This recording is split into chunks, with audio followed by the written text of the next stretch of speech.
Assalamualaikum warahmatullahi wabarakatuh. Perkenalkan, saya Regita Putri Ramadhani dari jurusan Ekonomi Pembangunan Fakultas Ekonomi dan Bisnis Universitas Mula Warman. Di sini saya akan mempresentasikan materi otonomi daerah dari mata kuliah Administrasi Pembangunan. Langsung saja saya akan mempresentasikan materi tersebut. Definisi otonomi daerah. Otonomi daerah terdiri dari dua kata, yaitu otonomi dan daerah. Otonomi sendiri berasal dari bahasa Yunani, autos dan nomos. Autos mempunyai makna sendiri, dan nomos mempunyai makna peraturan perundang-undangan. Sedangkan daerah didefinisikan sebagai suatu kesatuan masyarakat hukum yang memiliki batasan-batasan wilayah tertentu, baik itu berupa wilayah administratif ataupun batasan lainnya. Otonomi daerah merupakan hak, wewenang, dan kewajiban daerah otonom untuk mengatur dan mengelola urusan dan kepentingan masyarakat daerah sendiri sesuai dengan undang-undang yang telah dibuat. Berdasarkan Undang-Undang Nomor 32 Tahun 2004, definisi otonomi daerah atau desentralisasi adalah penyerahan wewenang pemerintahan oleh pemerintah pusat kepada daerah otonomi untuk mengatur dan mengurus urusan pemerintahan dalam sistem Negara Kesatuan Republik Indonesia. Selanjutnya, ada nilai dasar otonomi daerah. Yang pertama, ada kebebasan. Kebebasan masyarakat akan pemerintah daerah dalam mengambil tindakan dan kebijakan untuk memecahkan masalah bersama. Kedua, partisipasi. Masyarakat berperan aktif dalam proses perencanaan, pelaksanaan, dan pengawasan kebijakan publik di daerahnya. Ketiga, efektivitas dan efisiensi. Melalui kebebasan dan partisipasi masyarakat, jalannya pemerintahan akan lebih tepat sasaran atau efektif, dan tidak menghamburkan anggaran atau tidak terjadi pemborosan. Selanjutnya, asas otonomi daerah. Yang pertama, asas desentralisasi, yaitu pemberian wewenang untuk menjalankan pemerintahan kepada daerah otonom berdasarkan struktur NKRI dan dasar hukum yang berlaku. Kedua, asas dekonsentrasi, yaitu pelimpahan wewenang dari pemerintah pusat kepada gubernur yang bertugas sebagai wakil pemerintah dan atau perangkat pusat daerah. Dan yang ketiga, asas tugas pembantuan, yaitu pemberian tugas dari pemerintah pusat kepada pemerintah daerah untuk melaksanakan tugas tertentu dengan biaya, sarana dan prasarana, serta sumber daya manusia. Tugas tersebut harus dipertanggungjawabkan dan dilaporkan kepada yang berwenang. Selanjutnya, prinsip otonomi daerah. Yang pertama, nyata, yaitu otonomi secara nyata diperlukan sesuai dengan situasi dan kondisi objektif di daerah. Kedua, bertanggung jawab, yaitu pemberian otonomi diselaraskan atau diupayakan untuk memperlancar pembangunan di seluruh pelosok tanah air. Ketiga, dinamis, yaitu pelaksanaan otonomi selalu menjadi sarana dan dorongan untuk lebih baik dan maju. Selanjutnya ada ciri-ciri otonomi daerah. Yang pertama, adanya peraturan daerah masing-masing yang berkedudukan di bawah undang-undang menurut hierarki peraturan perundang-undangan.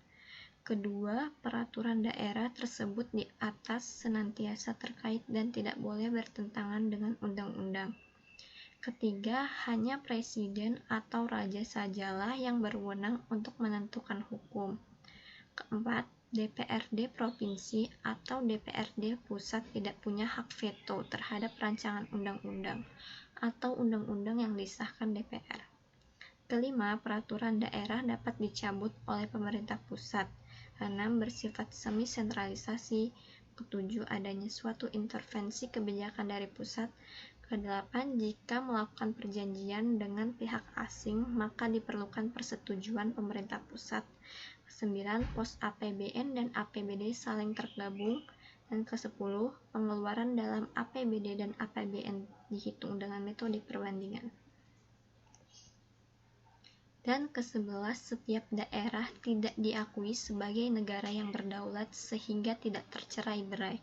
12. Masing-masing daerah tentunya harus dapat mandiri. 13. Keputusan pemerintah daerah diatur langsung oleh pemerintah pusat. Ke-14. Tidak ada perjanjian antar daerah jika SDM dan SDA yang dilibatkan. Ke-15. Masalah daerah menjadi tanggung jawab bersama yang harus diatasi. 16. Setidaknya terdapat 3 kekuasaan di tingkat daerah yang tidak diakui. 17. Hari libur nasional diakui. 18. Bendera nasional tetap dapat diakui. Dan ke-19.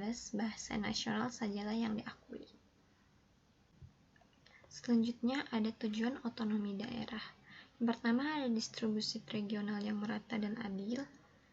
Kedua, peningkatan terhadap pelayanan masyarakat yang semakin baik. Ketiga, adanya sebuah keadilan secara nasional. Keempat, adanya pengembangan dalam kehidupan demokratis. Kelima, menjaga hubungan yang harmonis antara pusat, daerah, dan antar daerah terhadap integritas Republik Indonesia. Keenam, mendorong pemberdayaan masyarakat. Ketujuh, menumbuhkan prakarsa dan kreativitas, meningkatkan peran serta masyarakat, dan mengembangkan peran dan fungsi DPRD. Selanjutnya, daya tarik otonomi daerah. Yang pertama, memiliki satu atau beberapa keunggulan tertentu dari daerah lainnya. Kedua, potensi keunggulan bersifat mutlak, misalnya dari aspek lokasi atau anugerah sumber, atau faktor endowment. Ketiga, syarat yang dibutuhkan untuk menyiapkan daerah menjadi pelaku aktif di pasar global melalui terjaminnya pergerakan bebas dari seluruh faktor produksi barang dan jasa di dalam wilayah Indonesia melalui proses politik dan tegaknya good governance baik di pusat maupun di daerah, sehingga tidak menimbulkan KKN. Keempat, keterbukaan daerah untuk bekerja sama dengan daerah lain untuk mengoptimalkan pengelolaan sumber daya yang ada. Kelima, fleksibilitas sistem insentif. Dan terakhir, peran pemerintah lebih sebagai regulator yang bertujuan untuk melindungi kelompok minoritas dan lemah serta menjaga harmoni dengan alam sekitar. Selanjutnya ada hak daerah dalam menjalankan otonomi daerah. Menurut Undang-Undang Nomor 32 Tahun 2004, Pasal 21, dalam menyelenggarakan otonomi daerah memiliki hak sebagai berikut. Yang pertama, mengatur dan mengurus sendiri urusan pemerintahannya. Kedua, memilih pemimpinan daerah. Ketiga, mengelola aparatur daerah. Keempat, mengelola kekayaan daerah. Kelima, memungut pajak daerah dan retribusi daerah. Keenam, mendapatkan bagi hasil dari pengelolaan sumber daya alam dan sumber daya lainnya yang berada di daerah. Ketujuh, mendapatkan sumber-sumber pendapatan lain yang sah. Kedelapan, mendapatkan hak lainnya yang diatur dalam peraturan perundang-undang. Dan yang terakhir, kewajiban daerah dalam menjalankan otonomi daerah. Menurut Undang-Undang Nomor 32 Tahun 2004 Pasal 22 terdapat kewajiban yang dimiliki daerah, yaitu pertama, melindungi masyarakat, menjaga persatuan, kesatuan, dan kerukunan nasional, serta keutuhan NKRI. Kedua, meningkatkan kualitas kehidupan masyarakat. Ketiga, mengembangkan kehidupan demokrasi. Keempat, mewujudkan keadilan dan pemerataan. Kelima, meningkatkan pelayanan dasar pendidikan. Keenam, menyediakan fasilitas kesehatan. 7, menyediakan fasilitas sosial dan fasilitas umum yang layak. 8, mengembangkan sistem jaminan sosial. 9, menyusun perencanaan dan tata ruang daerah. 10, melestarikan lingkungan hidup. 11, mengolah administrasi pendudukan. 12, melestarikan nilai sosial dan budaya. Terakhir, urusan wajib lainnya yang diamanatkan oleh peraturan perundang-undangan. Ya, itu tadi sekiranya sedikit materi tentang otonomi daerah yang dapat saya sampaikan. Kurang lebihnya mohon maaf jika saya ada salah dalam menyampaikan materi. Assalamualaikum warahmatullahi wabarakatuh.